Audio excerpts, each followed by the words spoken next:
அமெரிக்காவின் வரிப்போர் காரணமாக இந்தியா பாழாகிவிடும். இன்னும் 3 முதல் 6 மாதங்களில் நமது பொருளாதாரம் பாழாகிவிடும், எல்லாமே காலியாகிவிடும் என்று முன்னாள் நிதியமைச்சர் ப. சிதம்பரம் எச்சரித்துள்ளார்.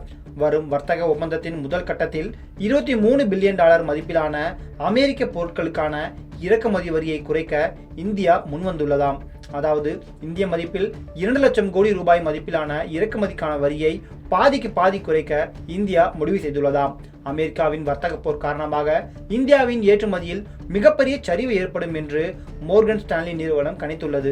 ஏற்கனவே கடந்த பிப்ரவரி மாதம் இதனால் 4% ஏற்றுமதி சரிந்துள்ளது என்று மோர்கன் ஸ்டான்லி நிறுவனம் தெரிவித்துள்ளது.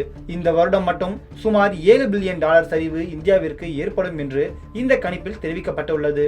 ரெசிபோக்கல் டாரிஃப்ஸ் என்று அழைக்கப்படும் பரஸ்பர கட்டணங்கள் ஏப்ரல் 2ஆம் தேதி முதல் நடைமுறைக்கு வரும் என்று அமெரிக்க அதிபர் ட்ரம்ப் கூறியுள்ளார். இதன் மூலம் இந்தியா நேரடியாக பாதிக்கப்படும் என்பது குறிப்பிடத்தக்கது.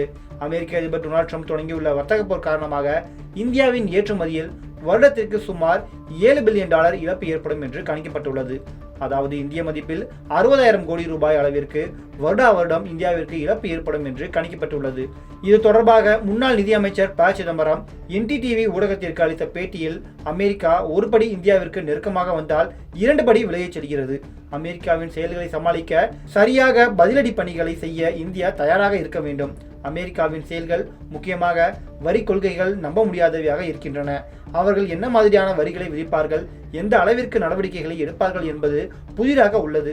இதை சமாளிக்க இந்தியா தயாராக இருக்க வேண்டும். ஆனால் இந்தியா இதை எப்படி சமாளிக்கப் போகிறது? இதை பற்றி இந்தியா வெளியில் பேசுவதில்லை. நாடாளுமன்றத்தில் மத்திய அரசு பேசுவதில்லை. ஒரு அதிகாரப்பூர்வ அறிக்கை கூட கொடுப்பதில்லை. எதிர்க்கட்சிகளுடன் ஆலோசனைகளை செய்வதில்லை. என்ன நடக்கிறது என்று மக்களுக்கும் தெரியவில்லை, எதிர்க்கட்சிகளுக்கும் தெரியவில்லை. அமெரிக்காவை சமாளிக்க கொள்கைகளை வகுக்க வேண்டும். உலகம் முழுக்க WTO விதிகள் உள்ளன. பல தரப்பு மற்றும் இருதரப்பு வர்த்தக ஒப்பந்தங்கள் உள்ளன. சர்வதேச சட்டங்கள் மற்றும் மரபுகள் உள்ளன.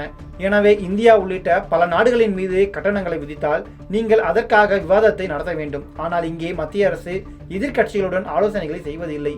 என்ன நடக்கிறது என்று மக்களுக்கும் தெரியவில்லை.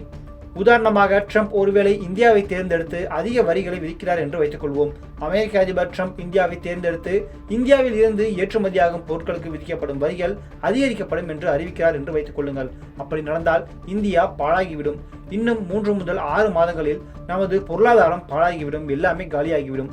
ட்ரம்ப் ஒவ்வொரு நாட்டிற்கும் தனியாக வரிகளை விதிக்கிறார், தனியாக வரி கொள்கைகளை வகித்து வருகிறார். இதை சமாளிக்க நாம் தயாராக இருக்க வேண்டும் என்று முன்னாள் நிதியமைச்சர் ப. சிதம்பரம் எச்சரித்துள்ளார்.